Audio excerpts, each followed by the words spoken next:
Herbal 411, the Center of Healing, and my Facebook account. Here's Dr. Keith Block and the Block Center's article on healing power of the terrain. Alright, so today's video is on addictions. Addictions can range from the most innocent and nail-biting to the most deadly, substance abuse.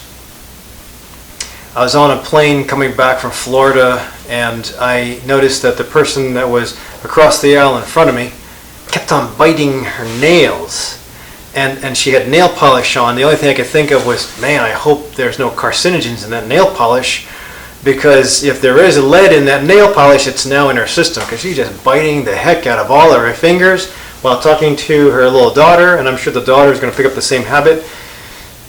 But whether she was nervous or not, I couldn't tell from other signs, but it was a bad habit.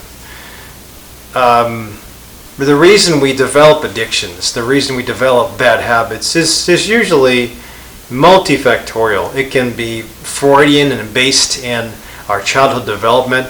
It can be genetic, even past the point of Freudian, and it carries over from gene to gene because of a parent that's a substance abuser or alcoholic, tobacco user.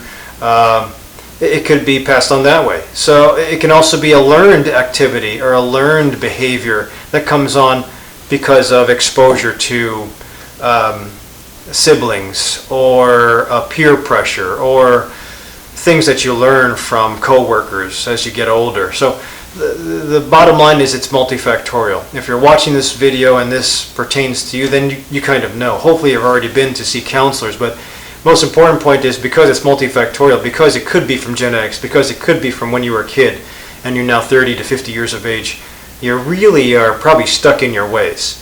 Most of us, to get to the point of success or at least sustainability where we can afford a car, a house, putting a kid through school, most of us have a pretty good pattern or routine that gets us to pay those bills and sustains us. Whether you justify your addiction by saying you have to do it, otherwise the tuition wouldn't be paid, the house would be put in hock, or you wouldn't be able to get a car, or there's other reason for you to say that it's reasonable to have this addiction. The bottom line is that you sometimes need to have someone else be a second opinion on the problem, or looking into how your life might be different from everybody else's life. It's tough to turn the camera around and introspect and scrutinize yourself, but sometimes that's what's necessary. And the only way to do it is with an outside party. That's usually a counselor, a psychologist, a priest, a rabbi, a confidant that can tell you, bottom line, this is the way it goes. To have somebody just listen to you is not therapy.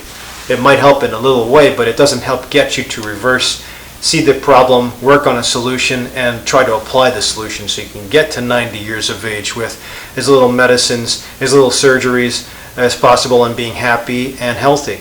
So sometimes what will happen with addictions is it'll be hard to even realize. You might feel guilty, you might not feel guilty. You might have tried to stop it a long time ago, you might not have. You might have been told, stop looking at that screen and eat your food. But usually people will kind of ignore all the suggestions from others or all the warning signs and just continue until either the world comes crashing down because you didn't take care of that bad habit, or a relationship is broken, or you lose the house, or you kind of drop out of tuition. So the bottom line with any disease process, including addiction, is to help reverse the problem before it manifests as a blossomed disease process where it hurts you. My problem that I stopped in 2010 was right after the marathon.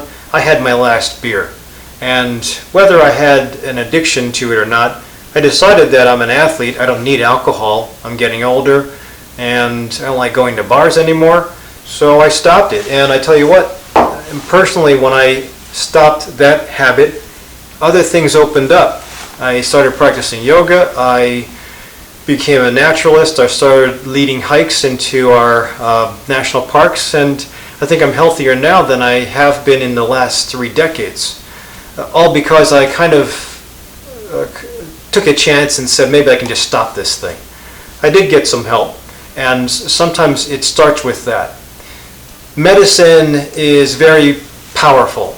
In some cases, you'll need the medicine to help you address the medical problem.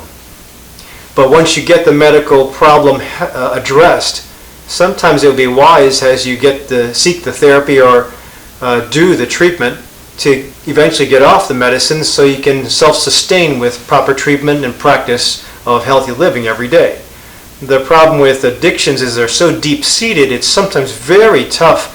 It's very hard to reverse those things immediately. With substance abuse, there's a lot of physiological dependence that happens that you can't just quit. If you go cold turkey even on something like tobacco, you'll have people that have the same symptoms as if they were on Chantix. Hallucinations, irritability, difficulty with sleep, tremors. Yes, all those side effects are with Chantix, the medicine that helps you get off cigarettes, but they're also with you if you stop the cigarettes cold turkey.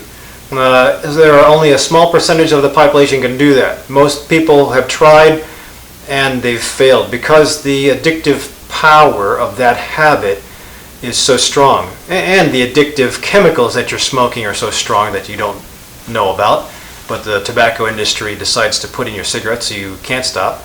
The same thing with smokeless tobacco, same thing with the e-cigarettes, same thing with some of the medicines they're on.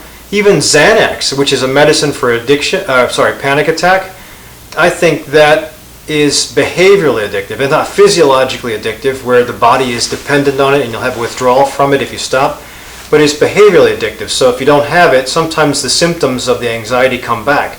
Well, you got those two things to fight when you're dealing with an addiction. So in the last couple of weeks, I've had a lot of people that use Suboxone come in with pain, either from a tooth problem or back pain or a headache of some sort. And the good thing with Suboxone is that it's a medicine like methadone. It helps give you a sense of being pain-free, but at the same time, it's not as strong as narcotics like morphine or hydrocodone, so you can kind of get off of it. The only problem I've seen is people who take Suboxone to eventually get off of it never get off the Suboxone, kind of like methadone. People get onto methadone because it's an easier drug to quit, but it still gives you a little bit of it induces the same response and stimulates those opiate receptors in the brain. I guess, for all intents and purposes, it gives you a high, not as aggressive as the narcotic, but it gives you a high that's still there to make you feel decent. But also, you're able to get off the methadone or the Suboxone. The problem is most people don't do it. Most people don't have an endpoint to that. And again, I think the reason you want to jump down to a lower classification of a drug is because you don't want the rapid swings in what those chemicals can do to your body as far as feeling great and then feeling lousy when you don't have it. You want to be somewhere in the middle. But eventually you want the body should be able to take care of itself and make itself feel pretty decent. The body has built-in hormones that stimulate the opiates receptors or stimulate the love receptors, the oxytocin and the serotonin receptors. But in some cases, because of past traumas, because of genetics, it's sometimes hard to get to a middle ground. Thus the reason for the seeking out of substance. When you do have to get off of an addiction, again, the bottom line is to get help to plan, and that way you're obliged to someone else. You have to be answering to someone who can keep you on the straight and narrow and tell you up front to your face that you're kind of falling off the wagon, get back on. Check in with me just like a parole officer. Check in with me every week. Check in with me every quarter. Let's see how you're doing. Even your doctor, we say come in every year so we can make sure that nothing new has come up. And that's a great way to screen for disease process. It's a great way to use your doctor's mind and all the fund of knowledge that doctor has accumulated to figure out how do you get to 90 years of age without missing a step and having a cancer pop up. Same thing with addiction. The idea would be to, if you have a medical problem, and addiction is just as much of a disease process as diabetes. If you let the diabetes go out of control, you're going to have a problem with the blossomed effect of diabetes. Neuropathy, heart attack, loss of a limb. Same thing with addiction, except addiction usually will give you more of a social stigmata. You'll have problems with interacting with other people. You'll have problems with continuing with work. You'll have problems with problem solving in normal day activity because you're so focused, the brain is so focused, the body and every cell in your body is so focused on getting the substance. It doesn't matter what the substance is. If you're watching this and you have an addiction problem, then you know what the substance is. You just know that I think the 12 steps in Alcoholics Anonymous is great. I think that the camaraderie in AA is great. Same thing with Al-Anon and a couple other of the organizations. But there are a lot of organizations out there. So there's really no reason to be a failure at what you're trying to do, but you have to remember, and to be your own advocate, you have to remember, if you're on the way to jump down from one substance to the next substance or eventually get off of it, you really kind of had to plan on your own how to make changes. The changes involve counseling, or at least changing around your thinking. The changes involve changing around your eating. If you eat crappy food, then trying to get healthy and healthy habits, developing healthy ways will be harder, just because the crappy food will elicit a hormone response. McDonald's might taste great for a second, but for 5 minutes, but it's going to give you that massive hormonal change that's going to make you hunt for more McDonald's later. Also get you fat, also get you high cholesterol, also get you high blood pressure. Alcohol is the same thing. So you always have to change around your eating stance. You have to exercise. The natural high that we get can be stimulated with exercise. If you ever talk to somebody that's been a long distance runner, they'll tell you there's a little high you get to when you have a runner's high. You get to this point where you're just floating through. You're not thinking about the pain in your legs. You're not thinking about the sweat that's forming. Not thinking about the heat. You're just running. It's calming. You hear the cadence of your steps when you're hitting the pavement. You can hear the cadence of your breath when you're inhaling and exhaling. Even in swimming, it's magnified because you can hear your breath going in and out. You can hear the bubbles. You can hear the splashes of your arms hitting. The cadence of that. It's meditative. People who meditate will know that when they listen to their breath and focus in on the breath, it helps them get rid of all the external obstructions or the external distractions. Because there's a lot of things in society, in your environment, that will make you want to, that are distractions, and they'll make you kind of lose focus of getting to 90 years of age, maintaining a good, healthy diet, maintaining a good exercise routine, and maintaining some practice of the relaxation response.